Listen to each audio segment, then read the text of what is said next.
Então, esse aqui é o esqueleto de um boto cinza, né, o Sotalia guianensis. Então, aqui a gente tem o crânio. Aqui são as 7 vértebras cervicais.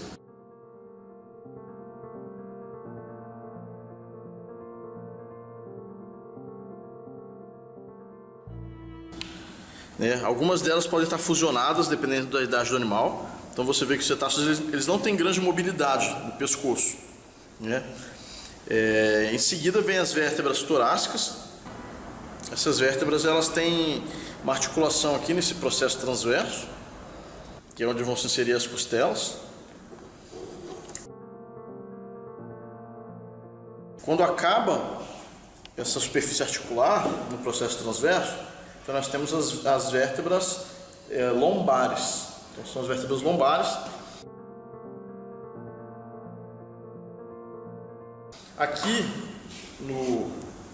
na costela para dentro aqui, ó, fazendo uma curvatura aqui, estaria o diafragma separando a cavidade torácica da abdominal. Então tudo que estaria aqui seria abdômen. Aqui está o intestino, estômago, fígado.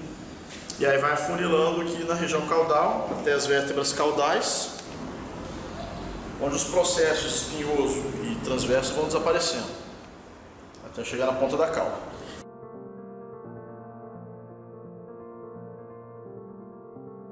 Então o golfinho, você vê que ele não tem ossos aqui na ponta da cauda, né? Essas duas aletas aqui, elas têm tecido conjuntivo, cartilagem, mas não tem ossos. A dorsal aqui também não tem, né? Então a ausência de ossos nessa nadadeira dorsal. E as nadadeiras peitorais, sim, elas têm ossos. Então elas são basicamente a nossa mão. Tá vendo a comparação aqui? Ó? Aqui são as falanges. Cada fileira dessa aqui seria um dedo, que foi atrofiando, foi evoluindo, né? Aqui o carpo. Aqui rádio e una.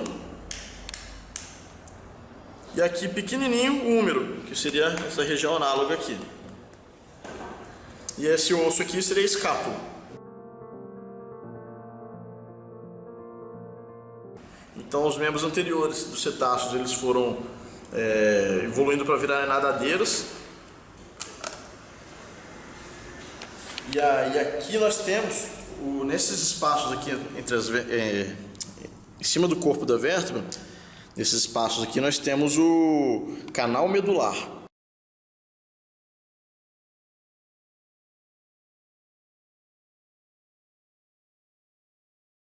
Então, por toda a extensão do corpo do animal, esse canal medular vai passar até chegar aqui no cérebro, né, aqui no encéfalo. E aqui é o forame magno do crânio. Então, nesse forame magno vai entrar a medula espinhal e se conectar ao encéfalo.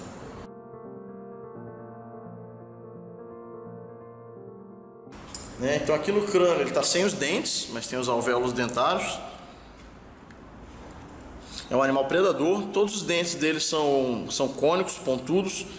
Então eles não têm diferenciação entre molar, premolar, canino, né? Um dente próprio para segurar a presa deles, que são os peixes.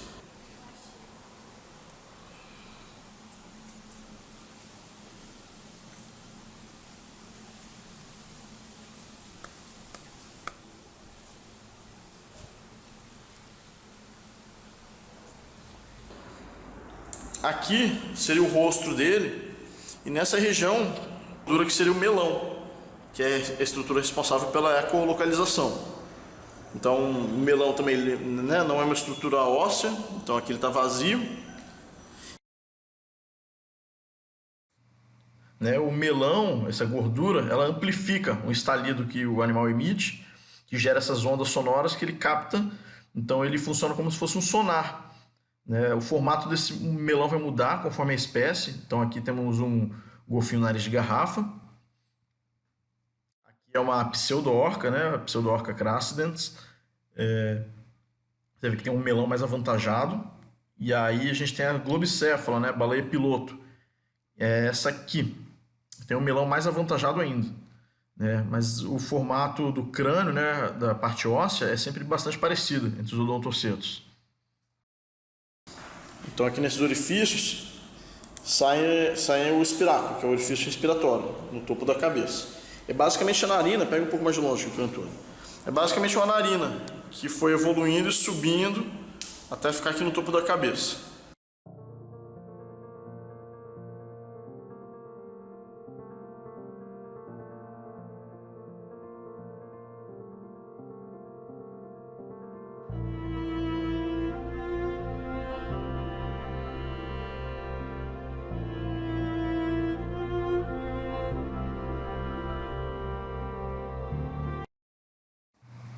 Essa narina no topo da cabeça, ela é conectada à traqueia pela epiglote.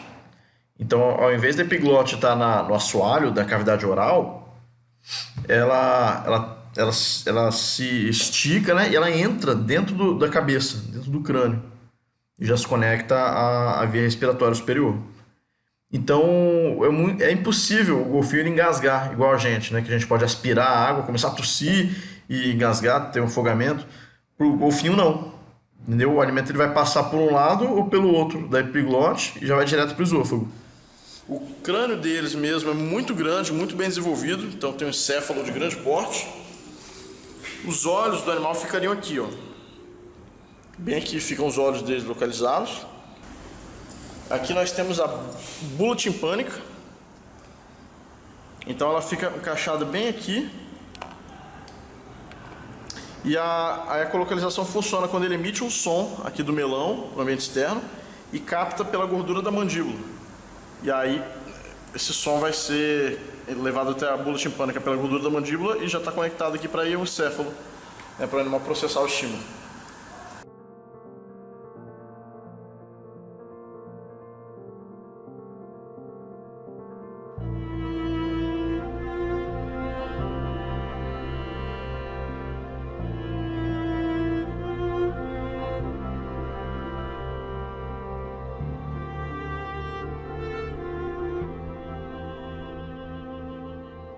Faltou aqui também nesse esqueleto o aparelho ióide. Então esse aparelho ióide ficaria aqui. Ele ajuda a fazer a deglutição, né? Ele que puxa a língua, puxa essa musculatura.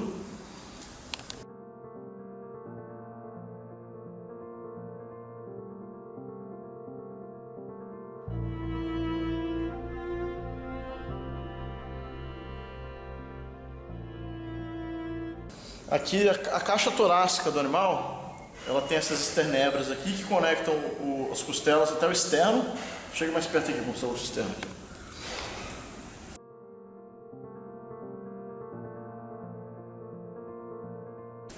Então é um animal que ele precisa, pode ir mais longe, ele precisa expandir a caixa torácica para respirar. Ele é igual a gente.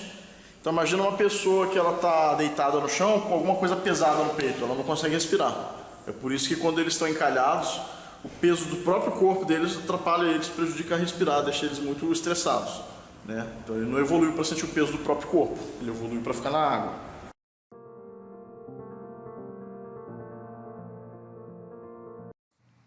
Então, quando a gente vai fazer o exame necroscópico, né, de um cetáceo, o exame externo ele é muito importante. A gente vai procurar marcas de rede nas nadadeiras, nas bordas, né, do rosto também, da nadadeira dorsal, caudal. Nesse animal a gente pode ver que tem marca de rede no rosto, na boca. A gente inspeciona os dentes. Então o animal mais novo vai ter os dentes mais pontiagudos, né, que ele não teve tempo ainda para desgastar durante a vida.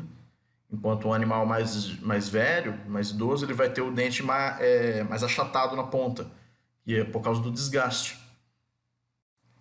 Aqui, logo atrás dos olhos, a gente consegue ver a abertura, o meato auditivo, né? Não é uma abertura, na verdade, não tem comunicação interna.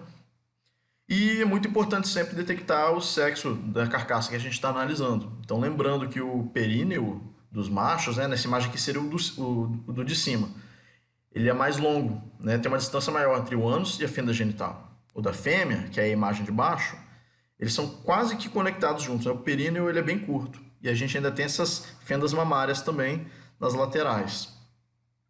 Então a gente pode ir analisando melhor essa fenda genital, a gente vai abrindo e a gente vê um períneo muito curto, né? Comunicando o ânus e a cavidade vaginal quase que na mesma fenda, né, vamos dizer. E aí, para começar a abrir a carcaça, a gente vai começar removendo o tegumento, essa região externa, né? Então, a maior parte dessa espessura, ela é a camada de gordura, que protege eles do frio. Então, só depois de tirar essa camada de gordura que a gente vai conseguir rebater a musculatura e continuar acessando a carcaça. Então, dá bastante trabalho, às vezes escorrega, né? Quanto mais você corta essa camada de gordura, mais líquido a gente tem, mais chance de escorregar e ter um acidente com facas. Então, a gente tem que ter muito cuidado quando estiver descarnando a carcaça de um cetáceo.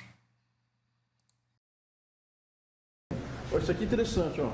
Então, você faz esse círculo aqui, ó, todo em volta da nada dele, e aqui escapa, tá vendo? Porque quando eu puxar isso aqui, ó, vai continuar, tá vendo? Igual a camisa. Aí. Isso. Tá bom. Então, deixa eu pegando aqui, ó.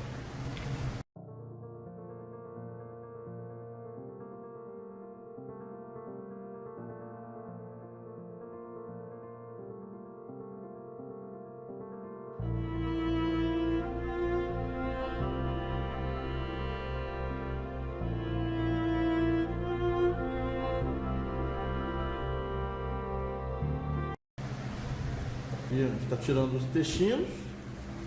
Aqui o baço, ele já está limpo. Tinha uma película que eu tirei antes de fazer o vídeo. E aqui estava coberto pela diafragma. Aqui está o pulmão, certo? Eu tirei o coração daqui, removi ele daqui. Então aqui embaixo do diafragma já está o estômago, que ele é tricavitário, né? Ó, uma cavidade, outro está lá. Aqui a gente abriu o estômago tricavitário, então o alimento entra aqui pelo esôfago, vai para essa região aqui. Aí ela vem, ó, é bem interessante que a gente vê aqui a transição, a interface das duas mucosas. Então aqui nesse momento ela vem, que é a região glandular, pelas velocidades aqui, pelos formatos aqui da mucosa. Eu acho que isso aqui é a região glandular. Aí tem uma região final pilórica, eu acho, que é isso aqui, e aí daqui vai pro duodeno, que a gente dissecou também. O fígado, aqui ó, encostando nele. E aqui o rim.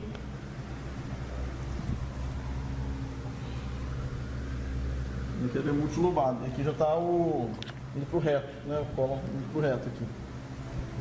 Aqui ó, se a gente fechar, aqui está a fenda genital, glândulas mamárias. Então nessa altura, isso aí volta de longe. Então aqui nessa altura aqui, ó, a gente tem que dissecar ainda para encontrar essas estruturas.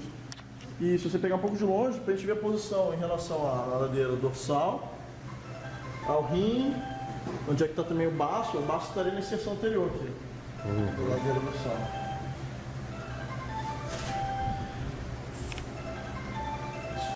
Pode chegar perto, ó. Então eu estou dissecando para chegar na estrutura, na fenda genital. No meio do caminho aqui a gente encontra essa parte dura aqui, que é o osso vestigial, o osso pélvico. É um ossículo só, um de cada lado, um do lado esquerdo e um do lado direito. Vou ver se eu consigo. E é nele que se fixam os ligamentos, as estruturas das gônadas. Aqui está o ovário, né, que a gente não mostrou antes.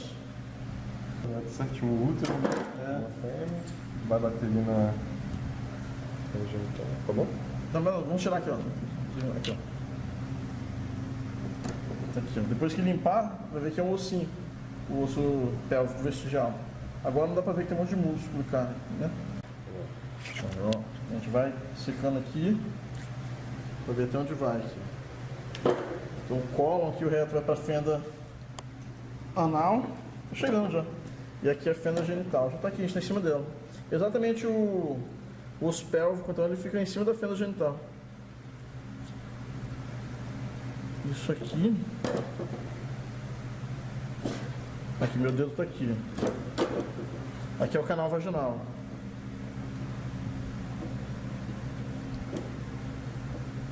Aqui meu dedo aqui.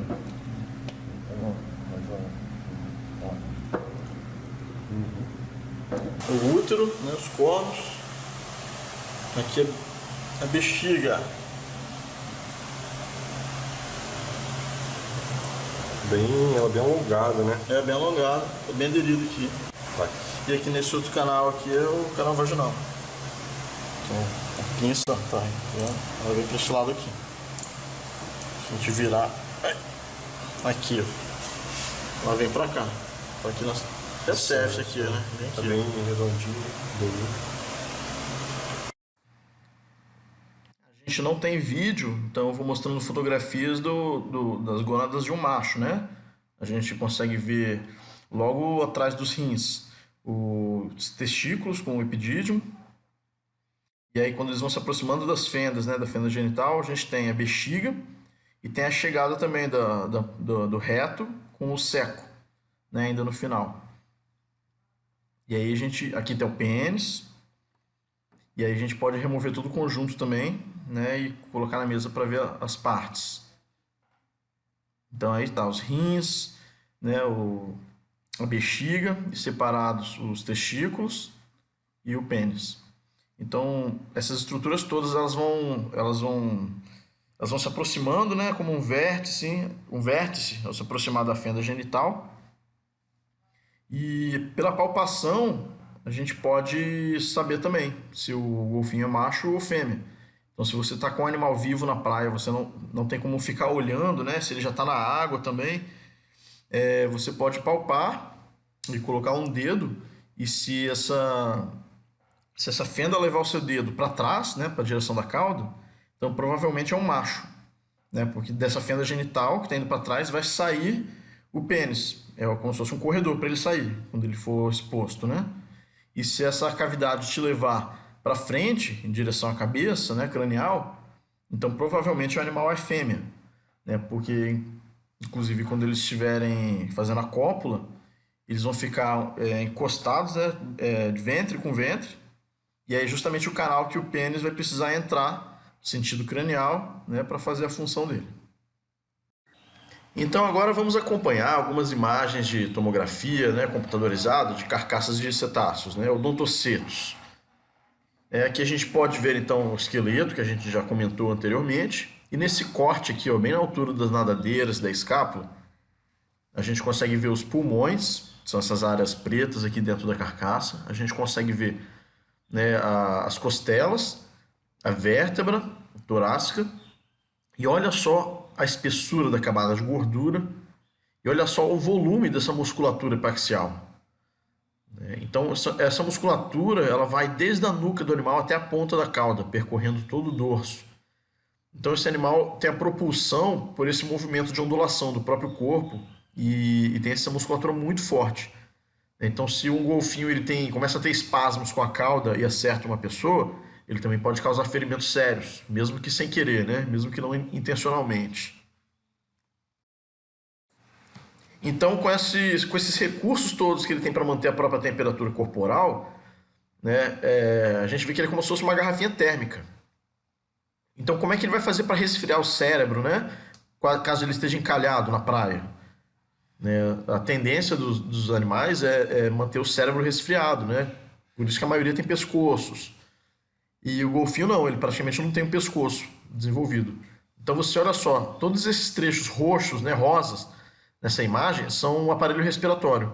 Então você vê que desde os pulmões até a traqueia e o espiráculo, o sistema respiratório está envolvendo a região do encéfalo.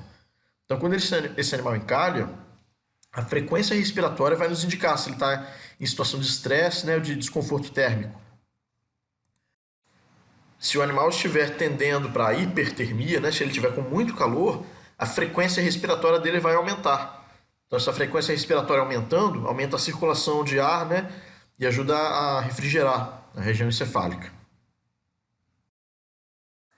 Já nesse corte aqui, na altura dos olhos, né, na cabeça, a gente vê o tamanho do encéfalo e vê as bulas timpânicas, como é que elas estão conectadas já ao encéfalo. Então, esse animal vai emitir o estímulo pelo melão, vai captar de volta pela gordura mandibular, e essa gordura mandibular já tem uma conexão com a bula timpânica. Nessa imagem aqui você vê a bula timpânica em azul claro, né? Então essa gordura está se comunicando diretamente com a bula, que já manda o estímulo para o cérebro. Nesse outro corte aqui, a gente consegue ver algumas estruturas ósseas, né? A mandíbula. E eu recomendo, mais uma vez, que entrem nesse site e procurem os arquivos públicos. Então a gente tem sequências, né, de todos os pedaços do crânio dos odontocetos, né? Desde a ponta do rosto, né, até o final, até a região condilar, né, do côndilo occipital. Aqui a gente consegue ver a passagem respiratória nesse tubo, né, que vai vir desde a epiglote, atravessando a cabeça até o topo da cabeça. No meio desse caminho a gente vai ter uma estrutura chamada lip monkeys, literalmente lábios de macaco. E essa estrutura ela faz um estalido, que é esse estalido que é amplificado pelo melão, que vai gerar essa função semelhante ao sonar. Dentre as adaptações para mergulho dos cetáceos, uma que é bastante interessante é a maior concentração de mioglobina na musculatura. Então a musculatura dos cetáceos ela é muito mais avermelhada, né? Ela tem muito mais mioglobina do que os mamíferos terrestres, e essa mioglobina ajuda ele a acumular mais oxigênio durante o mergulho profundo. Então isso vai aumentar a capacidade dele, né, de ficar em apneia. O problema é que essas fibras musculares com muita mioglobina, quando o animal está encalhado, elas vão se romper, né? Elas vão se degradando. E durante esse processo elas vão liberando esse pigmento, essa mioglobina, na circulação. E a mioglobina é tóxica. Então ela acaba levando a problemas renais, né? Acaba levando o animal a toda uma série de problemas metabólicos. Então, quando um cetáceo encalha, a resposta tem que ser rápida, né? Eles não vão aguentar muitos dias, muitas horas vivos, encalhados nessa situação. Então já é uma situação extrema. Eles não vão voltar sozinhos para o mar, então sem interferência, com certeza eles vão a óbito. E aí a gente vai ver que várias adaptações desses animais para viver no ambiente aquático se voltam contra eles, quando eles estão na situação do encalhe. Para reduzir a perda de temperatura também durante os mergulhos, né, esses animais fazem a vasoconstrição periférica, que é simplesmente você reduzir o calibre dos vasos sanguíneos nas extremidades do corpo. Então, por isso que é vasoconstrição, né? A constrição dos vasos. E periférica, por quê? Porque é na periferia, né? Nas extremidades. Então, ele vai reter a maior parte da circulação nas áreas importantes, que são no encéfalo, no coração, né? E nas extremidades do corpo, ele vai reduzir esse fluxo sanguíneo. Porque quando o sangue ele vem com a temperatura né, corporal, ele vai para essa extremidade da nadadeira, né, para qualquer outra ponta, ele vai entrar mais em contato com a água do mar, vai perder a temperatura e vai voltar com a temperatura inferior para dentro do corpo. Então é assim que o animal vai perdendo essa temperatura, né? Então ele tem que evitar isso. Então a vasoconstrição é um recurso para manter a temperatura corporal adequada. Então quando o cetáceo encalha, ele está totalmente fora do ambiente natural dele, né? Enquanto que no ambiente marinho ele não estaria sentindo o peso do próprio corpo. Quando ele encalha, ele começa a sentir essas forças, fazendo pressão, fazendo compressão, né, em áreas que não tem musculatura própria para isso. Então isso atrapalha ele a respirar, isso vai machucar as nadadeiras. Então por isso que uma das formas de manter o conforto de um cetáceo encalhado é cavando as nadadeiras embaixo dele. Você vai ajustando o corpo dele, fazendo escavações. Não adianta ficar empurrando muito, porque você pode machucar o animal. Mais uma vez, para quem viu a palestra já, o resumo é esse. Criar um perímetro para conter os curiosos, manter a abertura respiratória desobstruída, reduzir a temperatura corporal do animal, como? Jogando água no corpo, cobrindo ele com panos claros, proporcionando sombra. E a gente vai cavar a areia debaixo das nadadeiras e a gente não vai ficar posicionado na frente da boca ou na frente da cauda. São regiões que a gente vai deixar livres, né? A gente vai se posicionar sempre nas laterais. Então aqui a gente tem um golfinho de dentes rugosos que encalhou à noite, de madrugada, né? E parte da equipe vai continuar hidratando a pele dele, jogando água gelada do mar, porque apesar de ser de noite, ele ainda pode estar com calor, né? Por causa da espessa camada de gordura. Aqui eu estou vendo o reflexo palpebral, o tônus da mandíbula, e aí o animal já reagiu, então a gente viu que ele estava ficando um pouco mais esperto.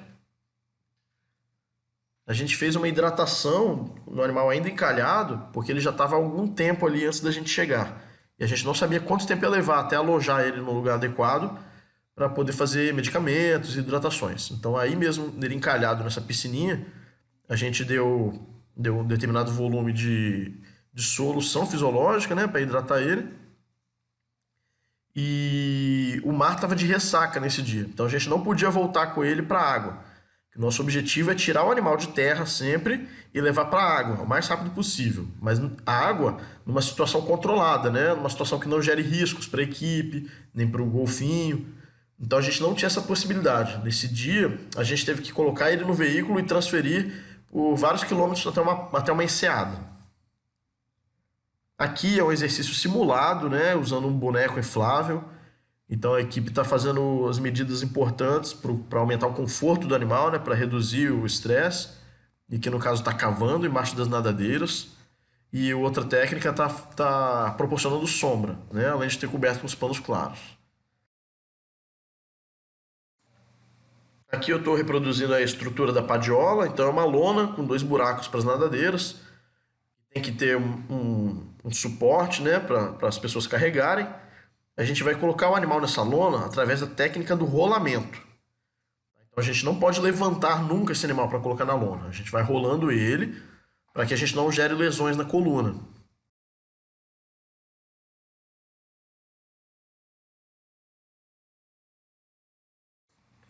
Aqui um exemplo, então, de como a gente fazer a técnica do rolamento com o modelo inflável, né, no exercício simulado.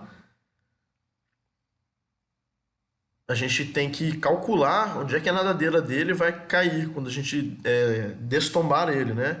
Então essa nadadeira já tem que cair certinho no buraco da padiola. E aí depois é tombar o animal para o outro lado para ir desdobrando a padiola por baixo.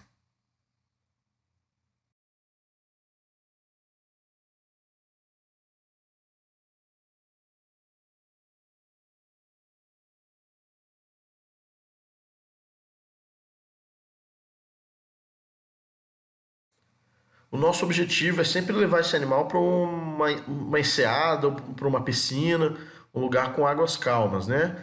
Nesse ambiente controlado, a gente consegue ver se o animal está com a flutuabilidade adequada, a gente consegue examinar melhor, né? Fora daquele ambiente confuso da praia. Mas nem sempre a praia vai ter um ambiente propício. Então, aqui nessas imagens, a gente está levando uma padiola para remover um animal, porque esse lugar estava com as ondas, com a arrebentação quebrando em cima da equipe. E eles não tinham como ir para a região mais funda, né? Então estava bem complicado e estava bem perigoso até.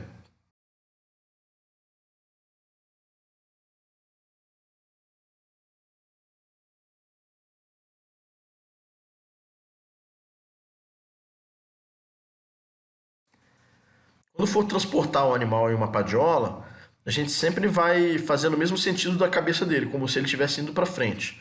A gente nunca vai transportar um cetáceo é, como se ele estivesse olhando para trás, de costas, né? Como se a cauda fosse para frente e a cabeça fosse vendo a paisagem indo embora. Então isso vai aumentar o conforto dele também, né? A gente tem que sempre trazer ele no sentido da cabeça para o mesmo sentido para onde a gente está indo. E nesse caso aqui a gente já preparou tudo. Então a gente não vai tirar ele da água e depois ficar vendo para onde vai levar, o que vai fazer. Então o carro já estava pronto, a população na praia, né, os banhistas já tinham sido orientados a ficar distante, abrir um corredor de passagem. Então foi todo um planejamento prévio para a remoção do animal da água ocorrer o mais rápido possível. Nesse dia a gente colocou ele no carro e levou para uma praia que estava a 5 minutos de distância, que era uma enseada mais calma. Esse aqui é outro caso, então é outro golfinho, mas também numa enseada calma. Nesse local a gente pode avaliar melhor o comportamento dele. Esse golfinho da foto ele foi solto e ele começou a nadar torto e afundar, então a gente tinha que ficar segurando ele o tempo inteiro, né? Mas uma vez que ele está nessas águas profundas e calmas, a gente consegue fazer procedimentos com mais tranquilidade. Então a gente consegue administrar papa, né, via sondagem esofágica. E falando nisso, né, ao contrário das aves, das tartarugas, a gente lembra que no caso dos golfinhos a gente dificilmente conseguiria fazer falsa via, né? Praticamente impossível. Como a gente viu um pouco mais atrás, a epiglote deles ela já entra dentro da cabeça, então não tem como você entrar na traqueia com a sonda. Então essa imagem aqui mostra isso muito bem. né, você pode colocar o tubo, você sempre vai colocar ele por um dos cantos e ele vai contornar, né, essa epiglote e vai descendo direto para o estômago. Outro procedimento muito importante é proteger a pele do animal com pomadas específicas, veterinárias, como se fosse uma segunda barreira contra a ação solar. Então eles têm a pele muito delicada e se ele estivesse na água, ele respira na superfície, mas ele afunda, né? Ele fica numa profundidade que o protege da incidência solar. E quando ele está sob os cuidados né, na superfície, ele está o tempo inteiro com essa pele exposta ao sol. Então mesmo dentro da água, ele pode ter queimaduras, ter bolhas, né, bolhas e isso tudo vai afetar, vai comprometer a reabilitação do animal. E aí você se pergunta, eu posso passar protetor solar? Não, não pode passar protetor solar. O protetor solar ele é tóxico para os cetáceos. Então são pomadas de uso veterinário, né? Para cada situação deve ser consultado o veterinário.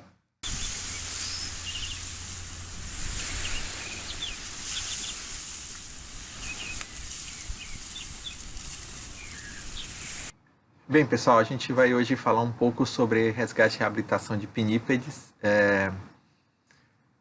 Aqui a gente vai tentar abordar as coisas mais simples, né? E como você pode agir de forma eficaz se encontrar um desses animais na praia. A primeira coisa que a gente precisa entender aqui é a diferença entre uma foca e um lobo marinho, ou um leão marinho. As focas são pertencentes aos grupos dos focídeos, né, onde você vai encontrar as focas verdadeiras e os elefantes marinhos. No grupo dos otarídeos, a gente vai encontrar os lobos marinhos e os leões marinhos. Vale também, a título de curiosidade, que a palavra pinnípede, ela do latim significa pinni, que é penas, e pedes, pés. Tá? Então, assim, que as nadadeiras dos animais parecem ou simulam, né, como antigamente se descrevia, como se fosse penas. Né? Então, eles têm pés em forma de pena. Então, daí o nome dos animais. Né? Esses animais têm a sustentação do corpo e o formato e posicionamento apoiado nas nadadeiras. Né? Esses animais também, no caso dos otarídeos, eles vão ter a presença do pavilhão auditivo, e no caso dos focídeos, eles não vão ter pavilhão auditivo. Não significa que não tem a orelha ou ouvido. As focas, ela não tem apenas o pavilhão, né? Mas tem o ouvido, é um ouvido interno, diferente dos otarídeos, que tem, na verdade, o pavilhão auditivo, tem uma orelhinha. Uma outra característica interessante é pela questão do posicionamento anatômico dos animais. Os otarídeos é como se eles conseguissem sentar, né, sobre as nadadeiras posteriores. E os focídeos não. Os focídeos eles costumam se rastejar, né, usando toda a estrutura das nadadeiras posteriores. Aí você tem nitidamente a diferença entre um otarídeo, que é um animal de cima, um lobo marinho, e embaixo um elefante marinho, que é um focídeo. Que só para que a gente tenha uma noção anatômica, né? Então a estrutura de tecido. Aqui a gente vai ver bem rapidamente um posicionamento anatômico dos órgãos, né? Entender um pouco da anatomia e da fisiologia desses animais. São animais que têm pulmões lobados, igualzinho ao dos cães. Tem um trato digestivo bem similar ao dos carnívoros terrestres, né, com a presença de seco vestigial. No trato genital, a abertura urogenital feminina é mais caudal em comparação à abertura peniana dos machos, ou seja, no caso das fêmeas, a abertura urogenital está mais próximo do ânus, enquanto dos machos, a abertura genital está mais próxima do umbigo. Né? Os membros anteriores com ossos proximais, eles são muito mais curtos que os ossos distais para dar vantagem mecânica na hora da natação.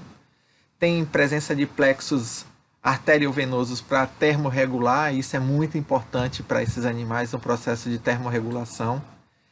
Tem habilidade para mudar o sentido da circulação sanguínea durante o mergulho, dirigindo a circulação para os músculos e vísceras. Isso faz com que ele ganhe mais complexo energético.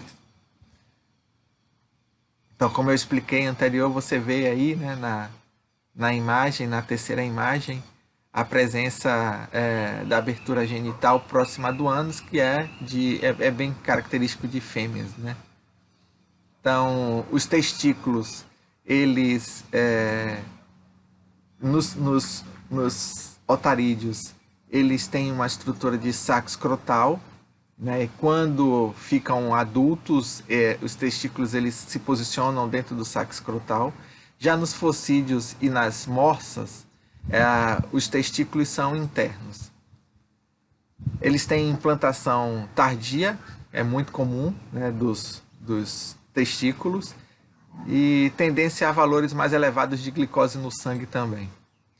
Eles vão consumir entre 4 e 8% do peso vivo em alimento por dia, né? Que isso em cativeiro também, a gente costuma dizer que esse animal ele vai dosar entre 8 e 10% de alimento de peso vivo em relação ao dia no cativeiro.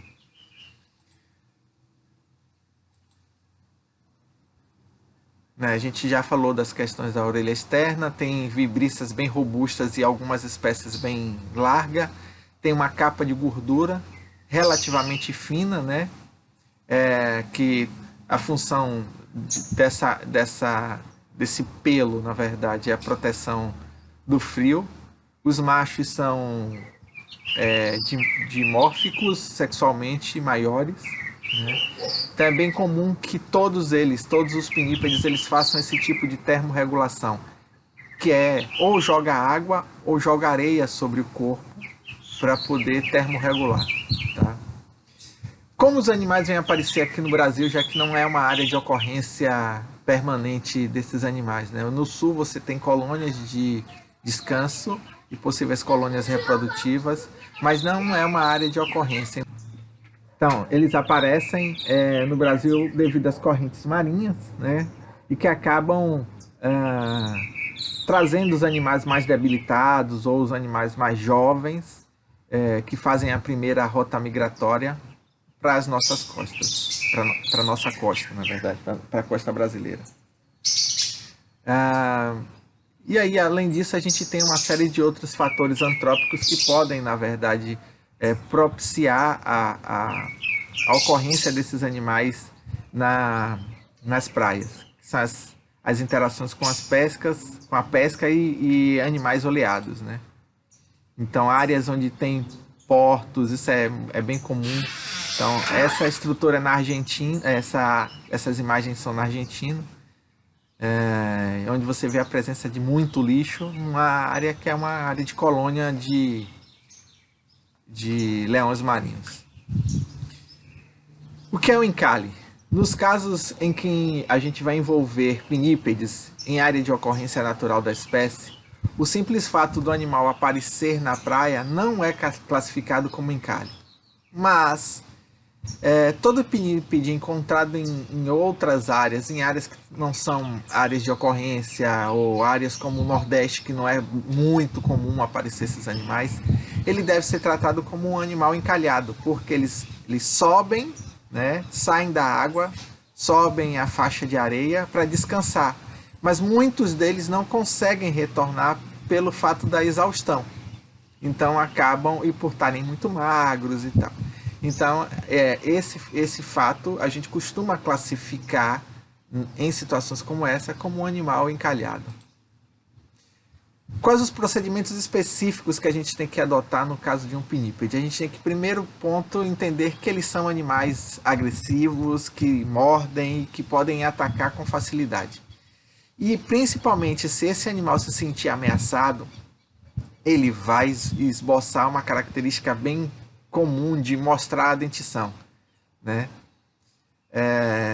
Então, quando você encontrar um animal desse, você evite aproximação brusca, né? De preferência, se você fosse aproximar, tenha um raio de distância e se aproxime agachado e nunca em pé, porque em pé você denota para o animal que você tem superioridade sobre ele, então que você é maior que ele, então é óbvio que ele vai tentar esboçar uma reação de querer te morder.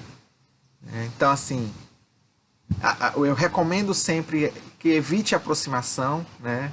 Isole toda a área para evitar que cães, que as pessoas mais curiosas cheguem perto do animal, e também isso vai evitar a fuga do animal, porque uma coisa interessante, no caso dos pinípedes, é necessário, se você for fazer uma intervenção para capturar esse animal ou resgatar esse animal, que seja feita logo, porque senão esse animal vai retornar para a água, vai aparecer em outras áreas, de repente áreas até muito mais difíceis de captura, e que pode até ocasionar a morte do animal, né? Providencie a sombra para manter o animal na sombra, né? Oriente ao público a não levar animais perto da praia. No caso de fotografia, não use flash, né? Que são coisas que são situações que vão incomodar o animal na praia. Então, assim, eu sempre coloco essa imagem para mostrar que no manejo a gente precisa ter muito cuidado. Ah, deixa eu ver, aqui tem uma lesão, e aí você faz o manejo errado e claro que vai acabar sendo machucado. Quando a gente vai precisar intervir? Quando o animal estiver em situação de risco, quando você tiver um bom suporte logístico ou tiver preparado esse suporte logístico e com condições ambientais e locais que permitam esse resgate. Quando o animal apresentar um quadro clínico de desidratação, um animal muito exausto, um animal com score corpóreo muito, mas muito baixo. Então são situações que a gente precisa pensar em resgatar esse animal. Quais são as boas chances para a recuperação desse animal? Se você tem um local com equipamentos disponíveis, quando você tem uma possibilidade de transporte seguro, quando o animal é manejável, ou seja, quando você tem uma equipe preparada e bem treinada para fazer esse manejo, pessoas e provedores de dinheiro suficiente para prestar cuidado por tempo variável, porque esse animal vai precisar ficar um tempo maior em cativeiro, né? Então, assim, você precisa de dinheiro para poder fazer a reabilitação desses animais, né? Você também não tem como fazer uma relocação se as condições meteorológicas não forem favoráveis para você. A água, você não pode fazer uma captura de um animal desse dentro da água, porque com certeza ou você vai ser mordido, né, ou o animal vai acabar se machucando em áreas de pedras e de costões rochosos.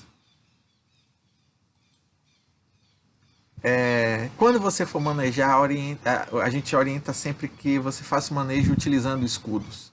Se você for capturar, você captura, no caso de otarias de pequeno porte, com pulsar.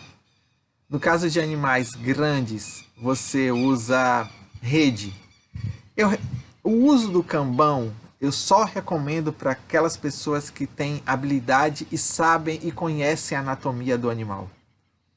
Eu já vi muitos animais com anéis traqueais deslocados, ou ruptura de anel traqueal por uso do cambão, né? A pessoa não soube usar o cambão correto e acabou lesionando e machucando o animal mais ainda.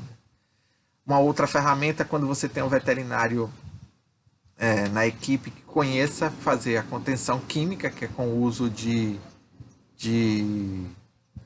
sedativos e anestésicos. E quando você tem uma equipe treinada, é fazer a contenção física desses animais. Então aí mostra uma contenção física, né? Então o animal foi capturado com uma rede e depois aí sim a gente faz todo o manejo. Então capturou com uma rede, você vê que o animal tem um pano na cabeça, uma toalha na cabeça para evitar que verifique toda a movimentação, e aí a gente faz todo o procedimento. Então, nessa imagem, a gente mostra mais ou menos como fazer as contenções. Então, no caso da figura A, você vem com uma rede, né, captura o animal, envolve o animal e aí desloca com ele. Na figura B, você está vendo que isso é possível quando você tem um animal pequeno. Então, você vem, senta sobre o animal, com as mãos, pressiona a cabeça para baixo e com os joelhos vocês prendem as nadadeiras anteriores do animal próximo ao corpo dele. Tá? Na figura C, você vê que aí foi feita a captura com a rede. Essa é o que eu mais recomendo. Feita a captura com a rede. Uma vez feita a captura com a rede, você senta no animal, pressiona a cabeça para baixo, né? Junta, na verdade, as nadadeiras e prende com os joelhos. E aí sim faz uso da toalha para que o animal não visualize o resto do procedimento que vai ser feito. Então aí é o início, né, da captura, da contenção física. E aí já é o procedimento já feito. Então você vê que o animal foi capturado com a rede, foi colocado uma toalha na cabeça, e observe que o primeiro manejador, ele está com os joelhos prendendo, na verdade, as nadadeiras anteriores do animal. E aí deixando a parte traseira para fazer toda a contenção e a coleta de materiais, sangue ou o que precisar. No caso de pulsar, na figura A, você vê que o pulsar é colocado sobre o animal. Importante isso é que observe que na ponta do pulsar ele tem um fundo falso. E para pinípedes isso é necessário, porque quando você faz a captura com o pulsar e que você conduz o animal para uma caixa de transporte, você não tem o risco do animal ter que sair pela boca maior do pulsar. Então você só abre o fundo falso e o animal já passa e sai para a caixa de transporte. Na figura B, que é o que eu mais recomendo, é ir guiando ou tocando o animal para dentro da caixa de transporte ou para onde você precisa que o animal vá, para um carro fechado ou alguma coisa assim. E na figura C é o que eu menos recomendo, que é o uso do cambão. Tá? Não façam. Não tem perícia, então não façam. Aí são exemplos, né, de tocando os animais com o uso do escudo e a importância de você ter um escudo no caso em se tratando de pinípedes. O uso da rede na imagem 1 e o uso do pulsar na imagem 2 e 3. Na imagem 3, ele deixou o pulsar aberto por se tratar de um filhote, mas eu não faria isso. Eu enrolaria o pulsar para evitar que o animal virasse e saísse e acabasse mordendo. Importante que você controle a temperatura do ambiente onde o animal está. Eles já estão exaustos, desidratados, então assim, ficar exposto muito tempo ao sol não vai ajudar e vai acabar trazendo o animal a óbito. Então providencie abrigo, né, do mais diversos possíveis que você encontrar para poder controlar a temperatura do ambiente. Avalie as lesões externas, que isso é importante para passar para a equipe, principalmente para o veterinário, para que ele possa saber o que o animal tem, né? E aí, no caso, é o exame clínico. Você percebeu que o animal está com dificuldade respiratória, percebeu que o animal está com água saindo água pelo nariz. Mas olha só, ele está com uma lesão no olho, porque ele está lacrimejando demais, está chorando muito. Quando um pinípede ele lacrimeja demais, isso é um sinal de que o animal está hidratado, né? Ou ele está hidratando o olho, né? Claro que se ele tiver alterações oculares por irritação, também vai lacrimejar demais. Mas muita gente às vezes confunde isso, né? A mesma coisa com o caso dos elefantes marinhos que produzem uma secreção nasal quando se sentem ameaçados. Quem não conhece acha que o animal está com problemas respiratórios, né? Mas é muito comum o elefante produzir essa secreção nasal quando se sente ameaçado. Então os animais eles podem estar com hipertermia, podem estar com hipotermia. É óbvio, por estarem desidratados, vão estar com hipoglicemia, né? Então, assim, são fatores que realmente fazem com que a gente imediatamente faça a captura do animal. A caixa de transporte é importante para você fazer o deslocamento, né? Ou para tirar o animal daquela área e conduzir para outra, ou para que você possa levar para um cativeiro e iniciar o tratamento. É importante que todo pinípede seja retirado da praia com o uso de caixa de transporte. Não faça sem ela. Não coloque no fundo de uma picape, porque com certeza esse animal vai pular. O uso da marcação é a última ferramenta. Eu gosto muito de fazer marcação para todos os animais que vão dar entrada no cativeiro, ou se você não vai levar esse animal para o cativeiro, mas que faça imediatamente na praia. Fez a contenção, faça logo a marcação na praia, se você vai só acompanhar esse animal na praia. Por quê? Porque aí você tem a possibilidade de reavistagem. Então, a gente tem dois tipos de marcação. A marcação com microchip, que é o da imagem 1, e a marcação com o uso de tag. No caso dos lobos marinhos, a gente usa as tags nas nadadeiras anteriores. Observe que tem uma tagzinha amarela nessa figura 2. E no caso das focas e elefantes marinhos, a gente faz a colocação da tag nas nadadeiras posteriores. Então aí mostra bem isso que eu acabei de falar para vocês. Na figura A, você tem a colocação da tag em um lobo marinho e a colocação da tag em um elefante marinho ou em uma foca.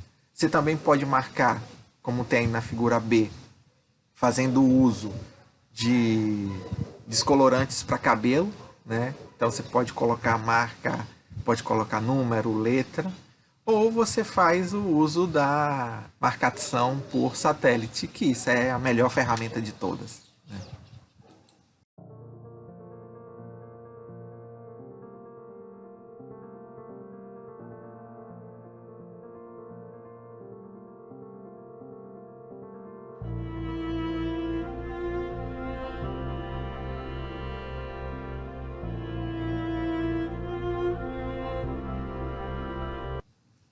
Bem, eu vou entrar agora tentar mostrar para vocês situações fazendo uso de um elefante marinho, que foi um elefante marinho que apareceu no Espírito Santo, aparecia com muita frequência. Então, para que vocês entendam, assim, cada situação é uma situação distinta de captura, de manejo e de tudo. Então, é necessário que se faça avaliação, que se veja e que saiba como agir. Então, olha só, esse animal está na praia, descansando, e olha a quantidade de pessoas ao redor dele. Então, se você observar lá no fundo, você vê duas crianças. Esse animal facilmente chegaria próximo a aquelas duas crianças lá perto da pedra.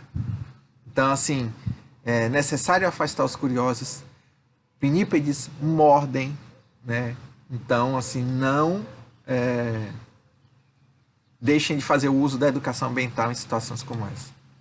Então, olha só, esse é o mesmo animal no Espírito Santo. Então, assim, se ele pega a perna desse senhor aí, fratura certa. Além da fratura, é claro que vai ter lesão imediata, porque olha o tamanho do dente do animal.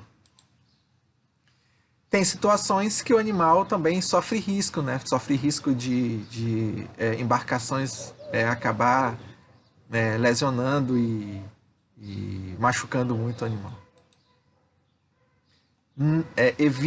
Evitem também as pessoas, né, próximas ao local. Então, assim, tente usar a educação ambiental como ferramenta para conduzir o processo de resgate desses animais. Isso é muito importante.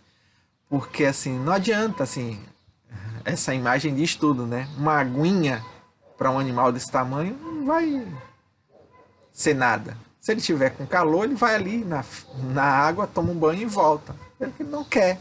Ele quer ficar tranquilo na areia descansando. Ou fazendo a termorregulação dele normal. Pena que ele está fazendo a termorregulação dele numa praia onde tem muito lixo. Se você observar, tem garrafas PETs, tem resto de cano. Então, esse animal sofreu muito em algumas praias que apareceram no Espírito Santo.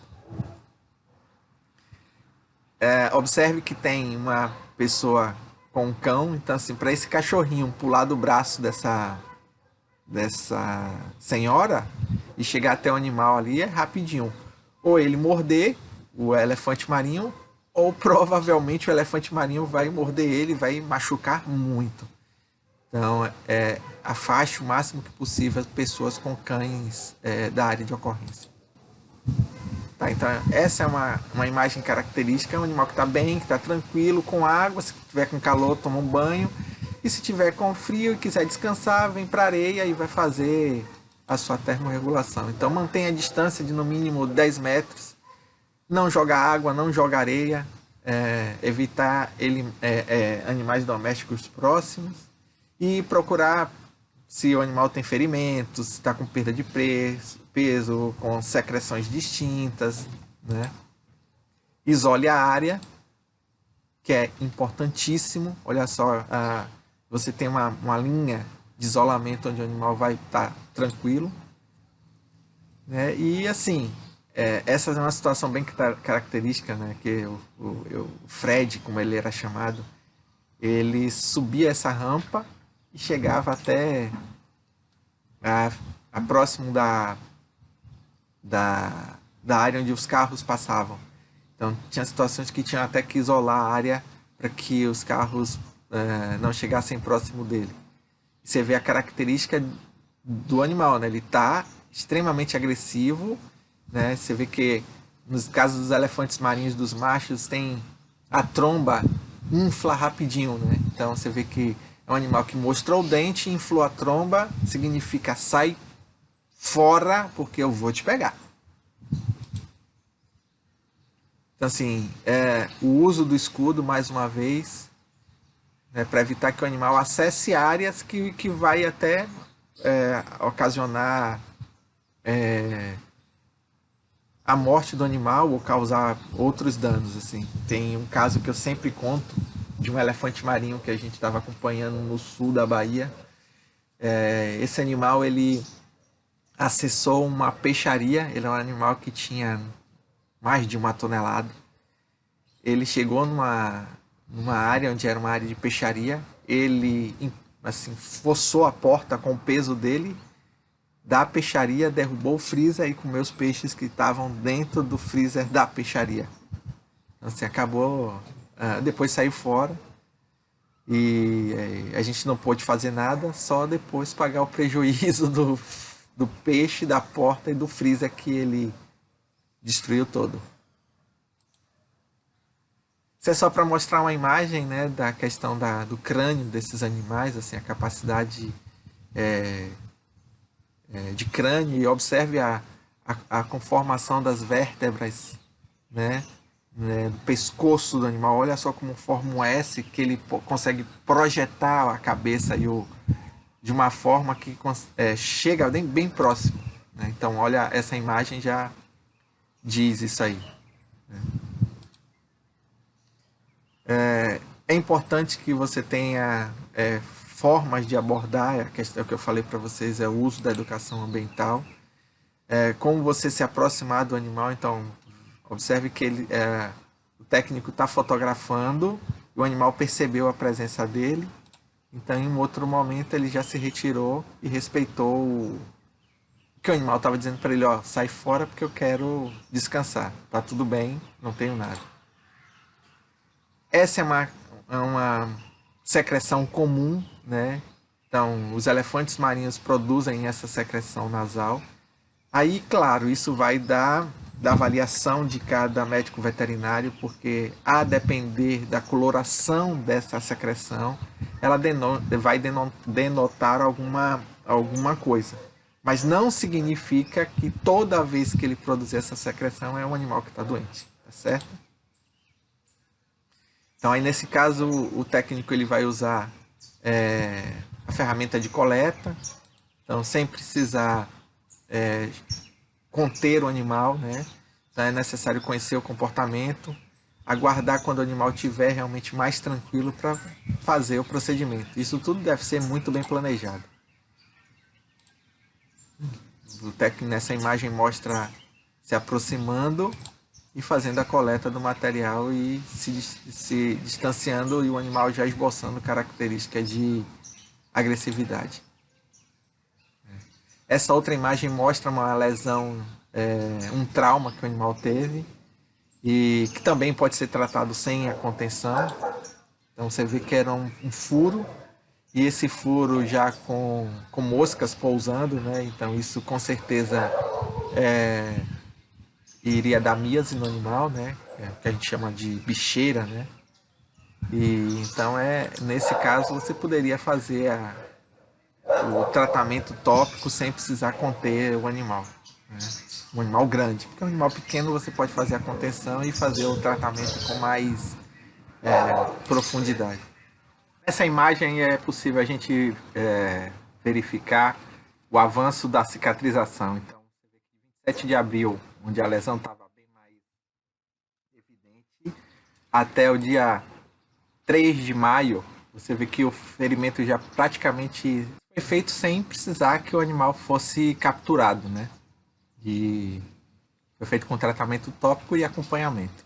Uma outra coisa são as retiradas dos parasitas externos. Aí você, mas para que eu quero retirar? Então a importância de você retirar esses parasitas é para saber, os elefantes marinhos são bons mergulhadores, conseguem chegar a grandes profundidades.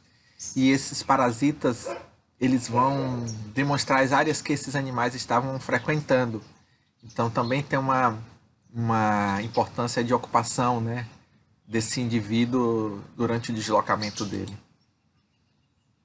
Então, essa imagem mostra a aproximação do técnico para coleta do material. Então você vê que ele vem agachado, faz a coleta, depois que ele sai, que o animal percebe e aí esboça um comportamento de observação, não é nem um comportamento de agressão.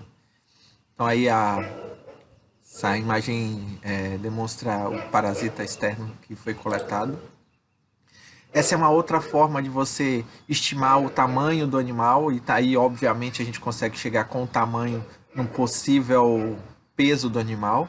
Então as imagens mostram que assim, não é necessário se aproximar também, você pode ter uma estimativa de tamanho e de peso, né, sem incomodar. Olha só que os técnicos se aproximam sempre agachado, evitando que o animal se estresse. Bem, essa imagem mostra o animal que ele frequenta áreas também que são áreas extremamente poluídas ou com restos de animais mortos. Então é bem comum, era bem comum o Fred aparecer em áreas onde tinha um cadáver de cães, né? Então isso daí reforça, né, a determinação do Comitê Científico Antártico, que diz que animais antárticos não devem retornar às suas colônias para evitar que eles levem patógenos quando dão entrada em centros de tratamento ou que frequentam muitas áreas contaminadas. E existe uma justificativa, nós já recebemos pinípedes com leptospirose, com sinomose, então isso só reforça a questão da determinação do Comitê Científico Antártico.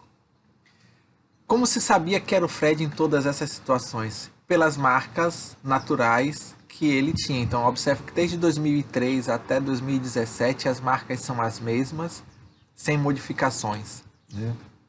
Então, Fred havia visitado a Grande Vitória entre 7 e 9 dias.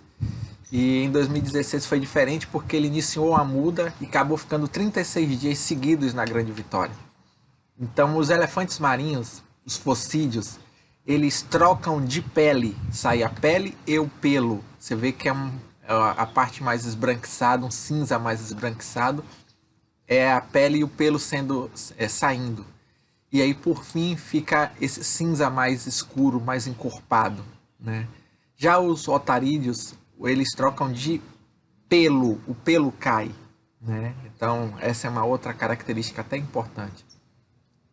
Então, o Fred, quando apareceu fazendo essa muda, né, ele precisava descansar porque a muda ela requer gastos energéticos. Então assim, a população sempre se permanecia afastada após a barreira. Isso é importante.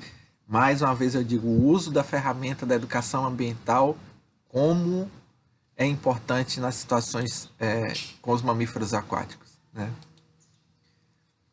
Essa foi a rampa que eu já falei anteriormente, onde ele acessava, queria subir, era uma rampa de embarque em Vila Velha. Olha a característica de um animal que está tentando intimidar, né? Abrindo a boca, mostrando o dente e inflando a tromba. Isso é bem característico do elefante marinho. Essa forma de intimidar. Eles fazem isso muito quando tem as brigas e as disputas de macho com macho. Então ele acessava essa rampa de embarque e, se permitisse, a polícia tinha até que interditar e fechar o acesso de automóveis, porque olha só essa imagem da figura 1. Os carros passam mesmo, então poderia causar o risco de um carro atropelar ou ele acabar causando dano em algum veículo desse. Né? O Fred participou de luau, de churrasco, ele gostava de ficar ao lado sempre desses pedalinhos de cisne. Né? Em outra situação, ele apareceu numa praia onde chamou a atenção da prefeitura para uma cerimônia ilegal que ia acontecer. E aí a festa foi cancelada e Fred foi ameaçado pelos proprietários assim. Não faz a coisa certa, pelo menos se a prefeitura não vê, o Fred vê. E acaba a brincadeira, né? Então, assim, a culpa não foi do animal, né? Se ele queria fazer a questão da festa dele, que fizesse dentro da lei do que a prefeitura preconizava. Mas no final da história deu tudo certo. Importante também que você tenha uma relação boa com a polícia, porque isso intimida possíveis agressores tanto para a sua equipe quanto para o próprio animal. Tem situações em que as pessoas usam e batem, dão paulada nos pinípedes nas praias, né? O valão de Vila Velha, né? O Fred acabou adentrando essa área em 2 ocasiões. Para ele era como se fosse uma extensão do mar, uma praia mais tranquila. Infelizmente era o valão de Vila Velha, onde todos os dejetos praticamente de vários municípios eram jogados nessa área. Ele frequentou algumas vezes uma praia particular do Batalhão do Exército. Isso foi legal porque é uma área que não tem o risco da população incomodar e ele ficava sempre protegido. Ele deveria ter ido sempre para essa área aí, porque não causava maiores complicações, como ele causou. Então, assim, nesses últimos dias, nessa descrição, ele acabou furando um banana boat no valor de R$12 mil. Essa imagem mostra o tamanho do Fred, como ele projetou o corpo na primeira boia para furar a segunda. Então, assim, o proprietário ficou furioso e acabou convencendo ele a fazer uma vaquinha na internet contando a história, ao invés de criar e tentar causar algum dano para o Fred. Então, assim, situações como essa, os animais realmente dão um prejuízo. E aí foi a história que eu contei até do freezer e do pescador lá. Então, essa imagem mostra o furo no banana boat. Essa última aqui também, essa imagem, a intimidação dele para um pescador. Então, olha a característica, mais uma vez, boca aberta, mostrando os dentes e inflando a tromba, né, o nariz. Assim, o pescador, ele vai próximo, o pescador acaba pegando um pau e intimidando ele também. Então, no sul do Brasil é bem comum alguns animais aparecerem com tiros e com arpoadas por causa disso, né? Principalmente lobos marinhos são passivos de serem molestados dessa forma. Na virada, então, em 2016, ele apareceu muito mais magro. Então a gente acabou montando um grupo, né, uma equipe. Então essa equipe foi formada por várias instituições governamentais e não governamentais, né? Então, se você percebe aí o aspecto corpóreo do animal bem magro. Então o animal foi sedado, foi anestesiado. A gente testou a resposta da contenção química. Observe que no fundo a presença dos escudos e dos tapumes e das barreiras, né, para evitar que o animal avance, né? O animal recebeu os primeiros atendimentos na praia E aí mostra o trabalho em equipe, né? E com uma importância de cada um ter a sua função. Então, uma vez o animal reabilitado, é feito o monitoramento pós-soltura com o uso das marcas, do descolorante ou do monitoramento por satélite, que é o mais eficaz, né? Então, os critérios de soltura o animal está saudável, conseguindo sociabilizar, com habilidade para competição sem estar cego ou qualquer outra lesão, né? E que não requeira de cuidados maternais por ser um filhote, né? Situações como para eutanásia, então é necessário avaliar as condições de patologias irreversíveis, né? A disponibilidade de material e equipamento para ser feito isso. Uma pessoa qualificada para procedimento, né? Para o procedimento. Fazendo um local apropriado, né?